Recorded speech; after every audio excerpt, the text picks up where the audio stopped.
Television News Bulletin live at 7 p.m. Today happens to be the 6th of December 2024. We are ending up the year, and my name is Mercy Draru. Before we go any further, let's take a look on the headlines. Coming up in the news tonight, a red district gears up for 16 days of activism and World AIDS Day commemorations. Yumbe Regional Referral Hospital continues to strategize for better health service delivery.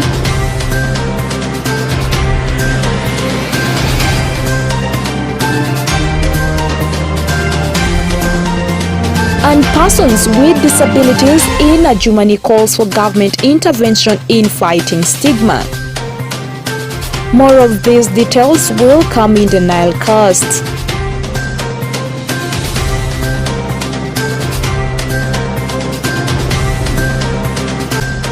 The Nile cast.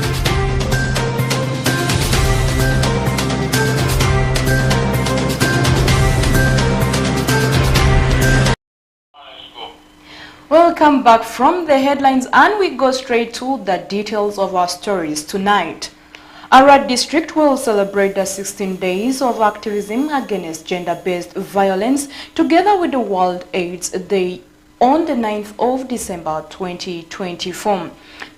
At Vura Sub-County, with reflections on this year's theme, the district will join the rest of the world in celebrating the days with the aim to sensitize and educate the communities about the dangers of the vice. Faris Majid reports.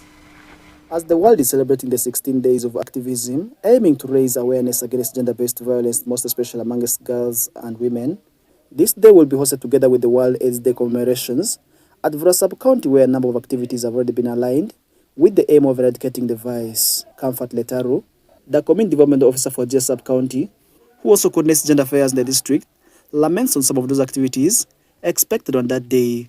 We shall have free GBV and SRHR services for people who will come there for free. We shall not demand for anything from the community. And so we want to encourage the people. One service that is going to be very, very free is HIV testing and counseling, very free.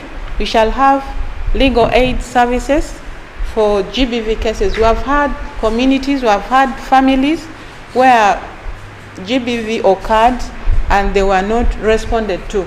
And so this will be the platform where people will come and present their case. There will be a lawyer, there will be a counselor, there will be somebody to register such cases, and so those that will not be handled there can be referred for further management. The 16 Days of Activism campaign runs globally from the 25th of November till the 10th of December every year. This year, the days are celebrated under the theme to end violence against women and girls in the context of climate change. Moses Oringi, the programs manager at West Nile Regional Civil Society Network, calls for more effort towards the protection of the women and girls since they are the most vulnerable to the vice. The burnout that comes out from GBV and also the burnout that comes out from climate change challenges. For example, the issues of displacement, which are caused by climate change. When it occurs, the majority of the people that we are going to see in the refugee camp is going to be women and girls. This one, the partners are here, you can bear witness with us. So basically, the impact of climate change negatively impacts more on women and girls. Chandini Luigi, the Secretary for Human Capital Development under Community-Based Services and Mindset Change, at the district observes that the huge population of men are as well secretly suffering from the vice, as he calls for affirmative action. We realize men have been assaulted by their spouses, and the cases are not reported because of fear or shame. So men suffer silently. When we talk of gender, it affects both man and woman, or boy child and the girl child. Jimmy Anguyo, the Deputy Chief Administrative Officer of Arad District, calls for an end to gender-based violence in families so as to bring about development. When we curb down the issues of GBV, we shall be able to move together to bring development and transform our people positively. Meanwhile, Rachel Christine, the officer in charge of Child and Family Protection Unit at Arua Central Police Station, mentioned some of those areas leading GBV cases, as she asked the victims to ensure following their cases. To the end of September 2024, in Arivo, we had 86 cases. At Jia sub-count, we had 112 cases. In Ivora sub-count, we had 148 cases. Logiri had 97 cases. In total, we had 443 cases. As per the 2023 annual police crime report, 14,681 domestic violence cases were registered last year, dropping from 17,698 in the previous year. Farish Majid, reporting for West Nile TV, Nilcast. Dropping from 17,698 in the previous year. Farish Majid, reporting for West Nile TV, Nilcast. Yumbe Regional Referral Hospital, as one of the iconic health facilities in West Nile region, continues to lay strategies to deliver best health services to the community. On Thursday, 5th December 2024, a forum was organized with the medical staffs calling different stakeholders to discuss pending bottlenecks and lay strategies to overcome the challenges for better service delivery. Take a look. Yumbe Regional Referral Hospital, as one of the iconic health facilities in West Nile region, continues to lay strategies to deliver best health services to the community. On Thursday, 5th of December 2024, a forum was organized with the medical staffs, calling different stakeholders such as health officers from different cluster districts, government officials, other partners such as IDI, IRC, Red Cross among others, discussing pending bottlenecks and laying strategies to overcome some of the challenges for the best service delivery. Dr. Mubarak Nasul, Deputy Hospital Director and Consultant Pediatrician for Yumbe Regional Referral Hospital, highlights some of the pending bottlenecks and urges the stakeholders to take actions about the issues raised. The hospital has only one ambulance. The other ambulance was an old ambulance donated to the local government, but they decided to support us. We need the additional ambulance for this referral hospital. The hospitals should be given a separate line from the other lines.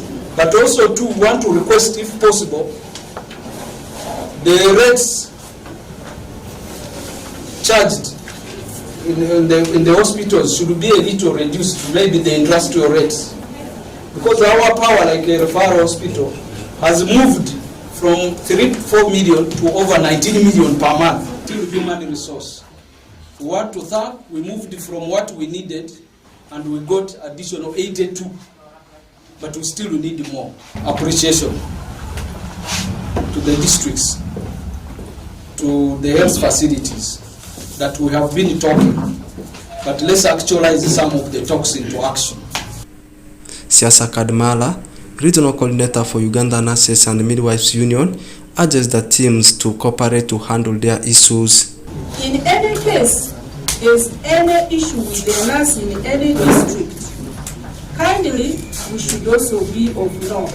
Because one of my activities is in case there's a problem with the nurse, which will inquire legal issues, what kindly I need to be of note. Dr. Drametu Dominic, District Health Officer for Juman, appreciates the whole team of Yumbe Regional Referral Hospital for the tremendous job they are performing. Appreciation to the whole team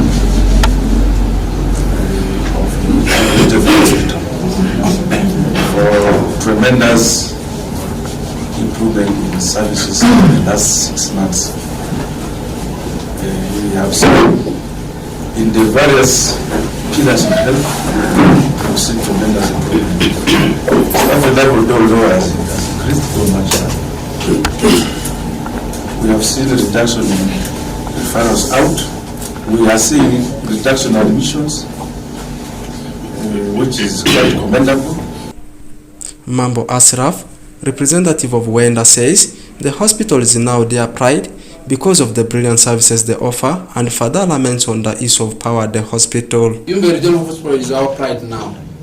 For me, it takes me shorter minutes to reach you where? And the collaboration is perfect. And I want to thank that let us continue the spirit and we make Yumbe Regional as a model of the model regional hospital in Uganda. We have raised this matter of power every time we have on our meetings. That let the power line for the hospitals be different. And even the tariffs. You see, we are government, but we are overcharging ourselves. You know the same money that the government, you charge yourself more expensively. Why don't you make some leeway? Much as you are getting small, but make it a subsidized rate for the what? For the hospital, because this is where we can be able to achieve. Meanwhile, Taban Data, Resident District Commissioner Juman, appreciates the entire health workers for the brilliant work they are performing and appreciates the whole initiative. I want to thank you, the health workers, for the hard work you are doing. Very hard work you are doing. Few as you are, work is going on.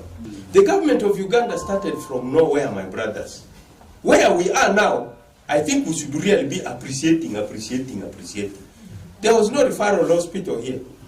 How we suffered. There was no referral hospital in Arua. People used to go up to Mulago. But things are coming closer. And as they come closer, they give us the opportunities. And then as they give us the opportunities, we should show our potential. Whereas Hazelubwama Sulaiman, the Resident District Commissioner Yumbe says it's always vital to organize this kind of forums to discuss bottlenecks and achievements. Thank the organizers for this meeting. It is really very important we sit as stakeholders. We discuss the challenges we are facing and our achievements. So we set targets as a region on how to handle health issues. And it is very good thing that I've seen we work as a team, and most of the targets have been achieved. Yumbe Regional Referral Hospital is one of the 2 regional referral hospitals in West Nile region and continues to have rapid growth in terms of offering health services and infrastructural development. Oraku Benson Pastore, West Nile Television Nilecast. Going down to Mali region, the people living with, persons living with disability in Ajumani district joined the rest of the world to celebrate the International Day for Persons Living with Disability. The belated celebrations that took place yesterday at Paridi Stadium in Ajumani district is aimed at improving household income for persons living with disability. Alan Ojima reports. Persons with disability in Ajumani joined the rest of the world to commemorate the International Persons with Disability Day, which is celebrated every 3rd of December. This year, it was celebrated under the theme Amplifying Leadership of Persons with Disabilities for an Inclusive and Sustainable Future. During the belated ceremony of the day celebrated in Ajumani district at Paridi Stadium, Ajumani Town Council on the 5th of December 2024, Wale Jackson, the chairperson for persons with disability in Ajumani district, said this year their main focus will be on improving household income per person with disability. According to him, for years, persons with disabilities in Ajumani district have been left behind. He is hopeful that persons with disability will get support to start their own businesses which can sustain their lives. So today we are coming out to speak and leave stigma. We want love, protection, and care from our friends, especially those without disabilities.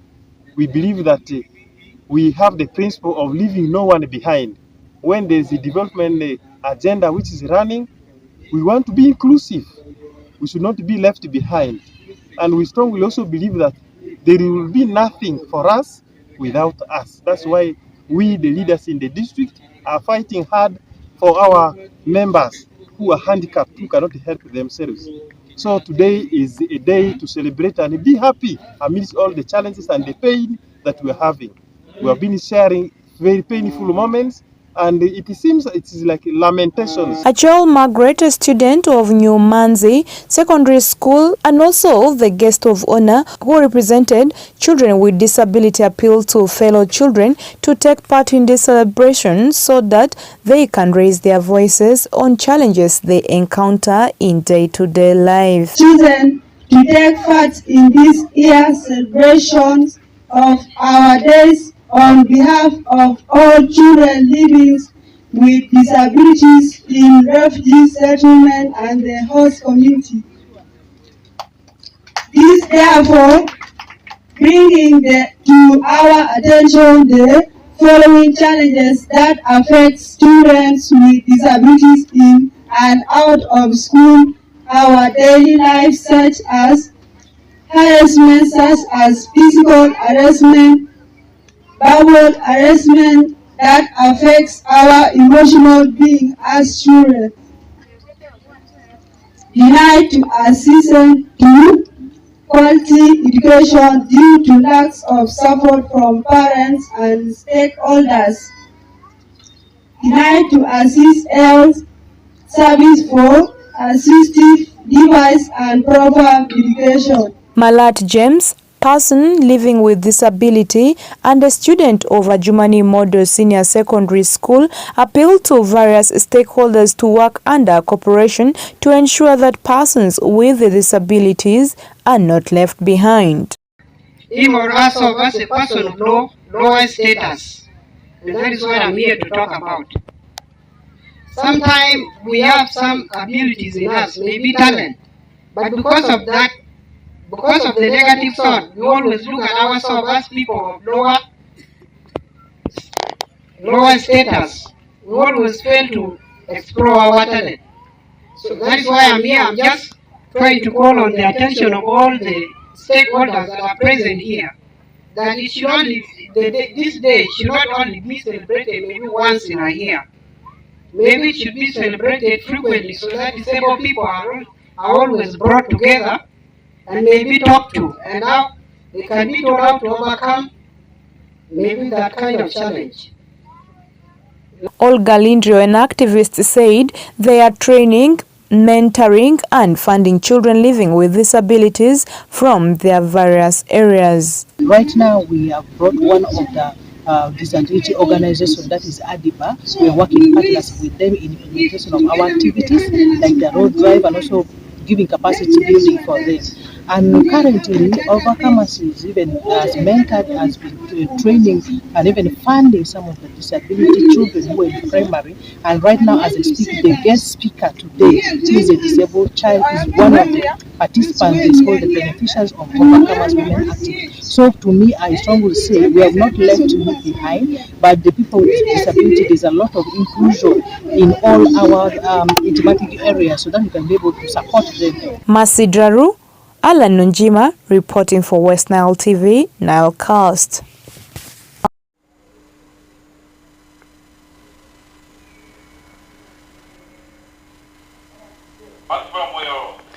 Christians of Nebi Catholic Diocese gathered to bid a farewell to the fallen Reverend Father Emilio Onegwa yesterday at Nebi Cathedral Parish Cemetery. By the time of his demise, he was the longest-serving Reverend Father in the diocese. During his burial, the Archbishop of Gulu Archdiocese, Bishop Raphael Pimon Wokuraj, described the late as an icon of faith in Nebi Catholic Diocese. Alfred Jawok reports. Born on 8th December 1925, Reverend Father Emilio Onegwa was raised in a family deeply rooted in faith. His parents, both devout Catholics, instilled in him a strong sense of spirituality and compassion. As a young man, Reverend Father Emilio felt an inexplicable calling to serve the Lord. He enrolled in the seminary, embarking on a journey that will define his life's purpose. Reverend Father Emilio's years of service as a priest, serving in various parishes and communities. For 7 decades, Reverend Father Emilio dedicated his life to serving the faithful and ministered to the sick, comforted the grieving, and celebrated the joys of his parishioners. Reverend Father Emilio's impact on the community inspiring countless lives through his kindness. During his burial on 5th December 2024 at Nebi Cathedral Parish Cemetery, His Grace Raphael Pomonywa Kurach, the Archbishop of Gulu Archdiocese, described him as an icon of faith in Nebi Catholic Diocese. Father I ask mercy.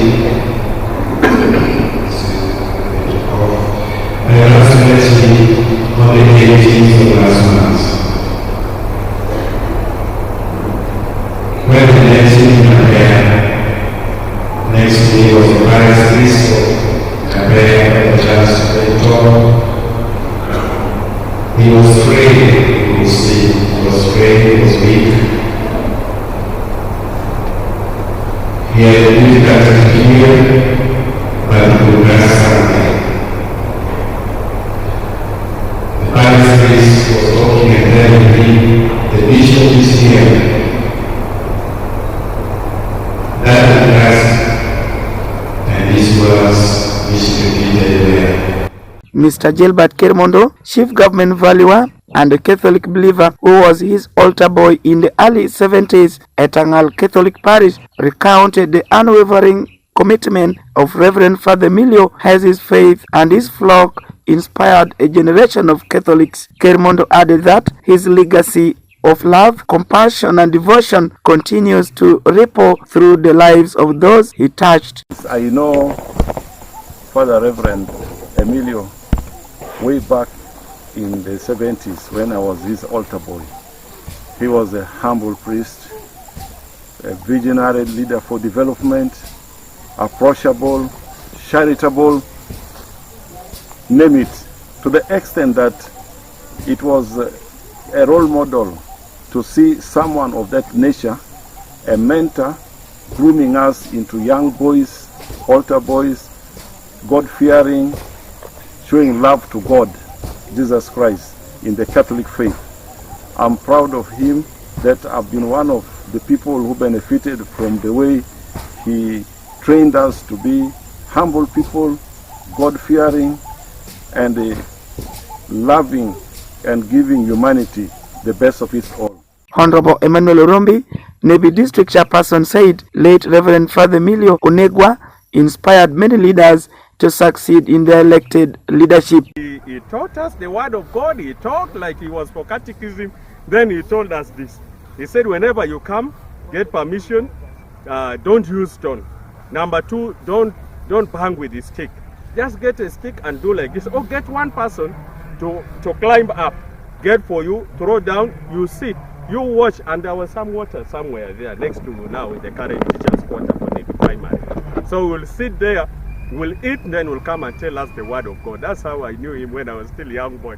At the age of 99, Reverend Father Emilio Onegwa passed away, leaving behind a lifetime of memories, lessons, and love. His remarkable journey serves as a testimony to the power of faith, dedication, and selfless service. Reverend Father Emilio's funeral, attended by countless mourners celebrating his life and legacy. As the community gathered to bid farewell to their beloved priest, they remembered Reverend Father Emilio's wise words, "A life of service is a life of love." His legacy will continue to inspire generations to come. This narrative celebrates the remarkable life and legacy of Reverend Father Emilio, as devoted priest who dedicated his life to serving others.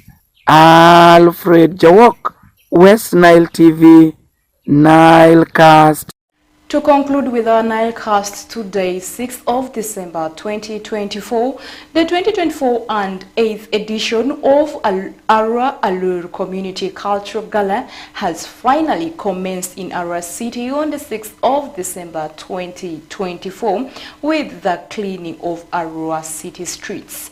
The gala, which started today, will go on till 8th of December 2024 at Awindri Primary School playgrounds in Arua City. Benson Pastore reports.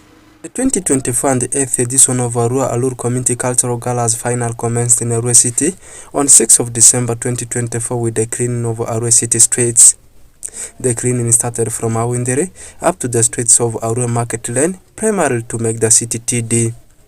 It's 3 days activity, which commenced today, 6th of December 2024, with the cleaning of the city, and shall final climax on Sunday, 8th of December 2024 at Awindere Primary School Playground. Nimunguni Stephen, Vice Chair for Arua Alur Community Cultural Gala 2024, says it's open for everyone, therefore urges people to come in numbers.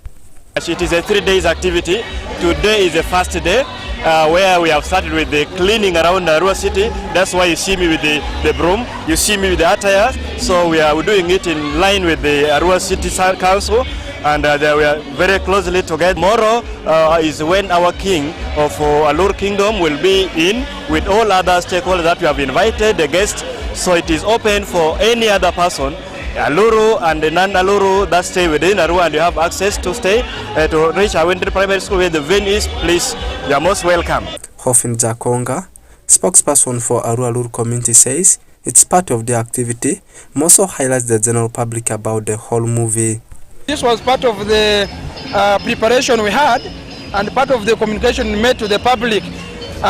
Today, we are also expecting our guests from Zombo, the Agwara team, they are coming. We have the guests from Nebi, that is the Ndara team, they are also coming.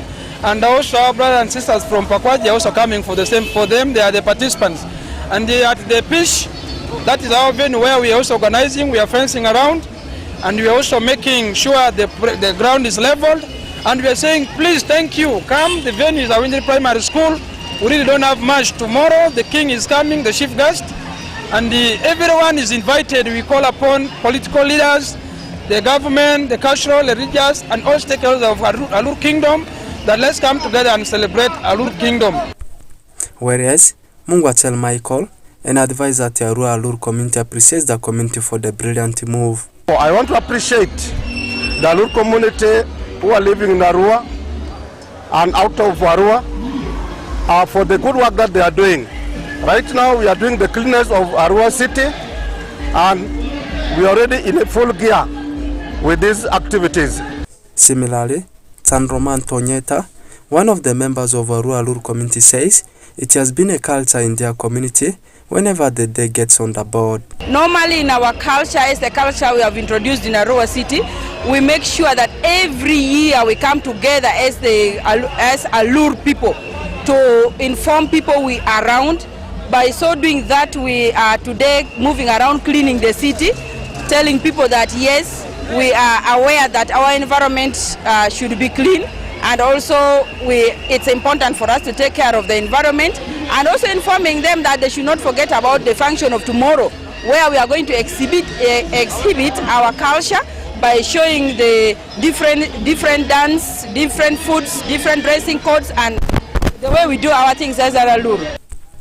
The theme for this year's Arua Alur Community Cultural Gala is honoring cultural mandates, safeguarding lives through traditional practices, and united actions against HIV, AIDS, and malaria. Oraku Benson Pastore, West Nile Television Nile Cast.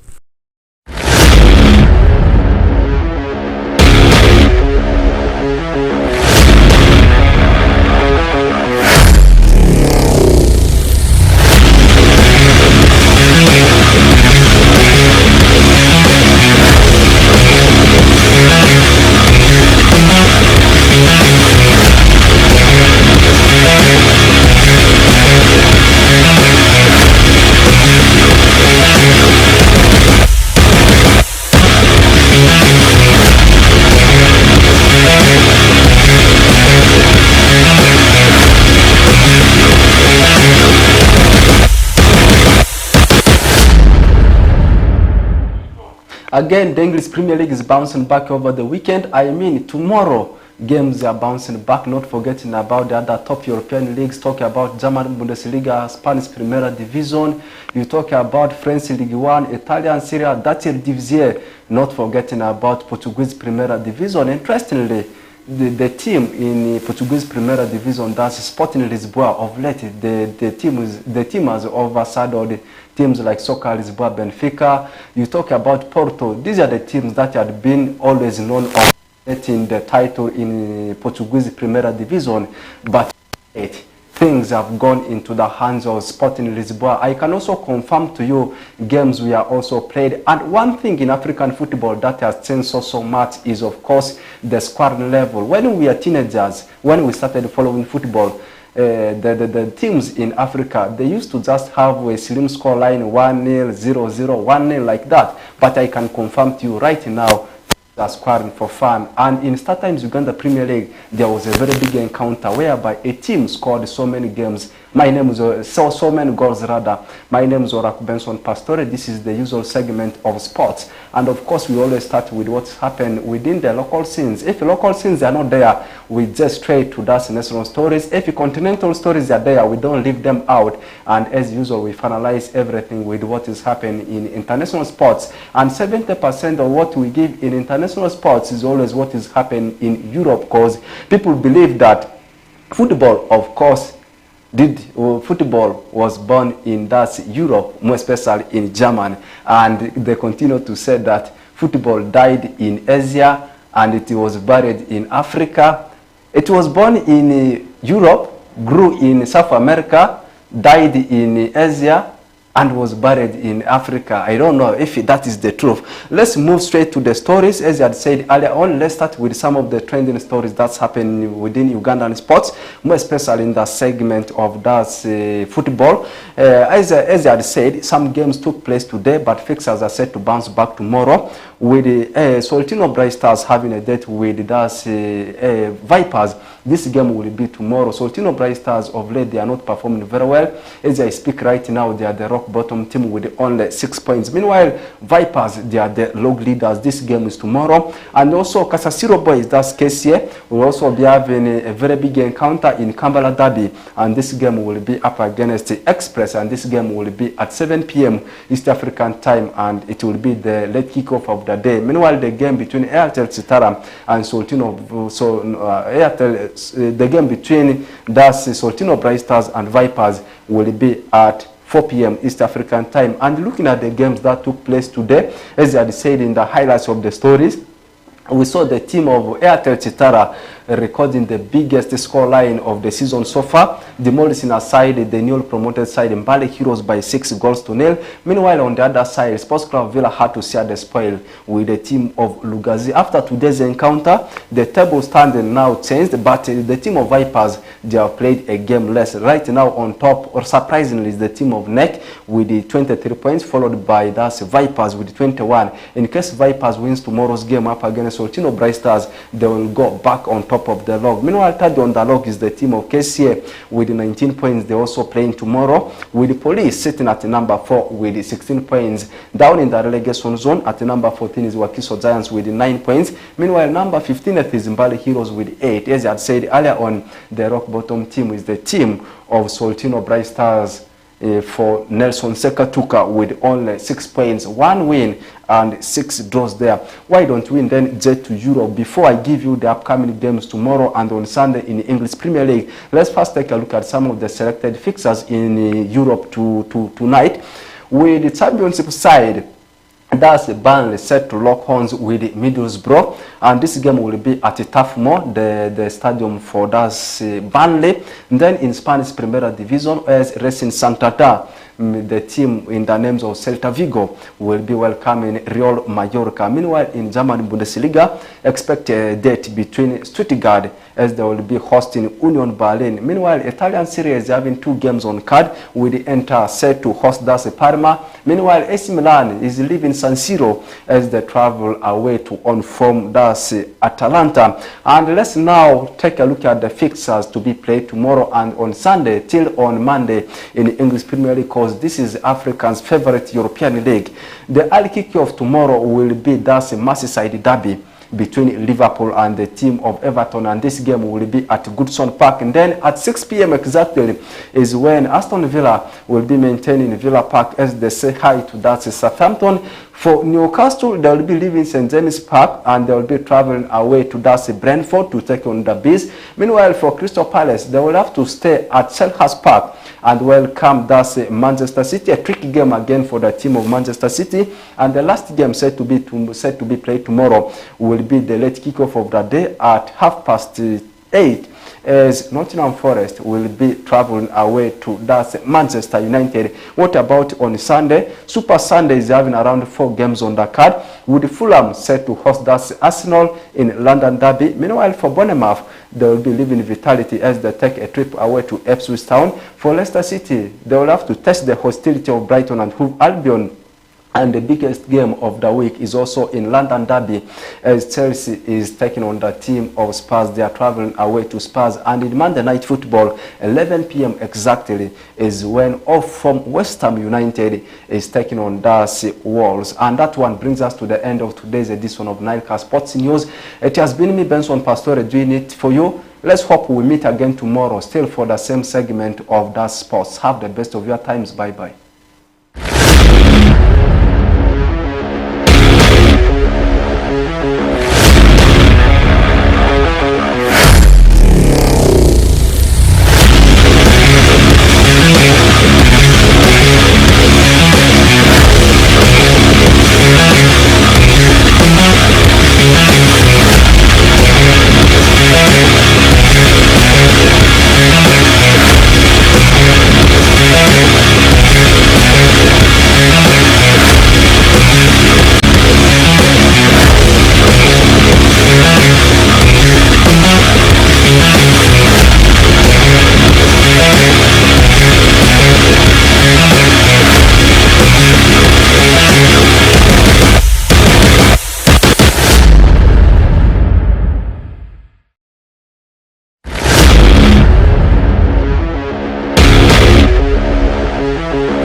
Come at the end of our Nilecast Live at 7 p.m. today. Thanks for always choosing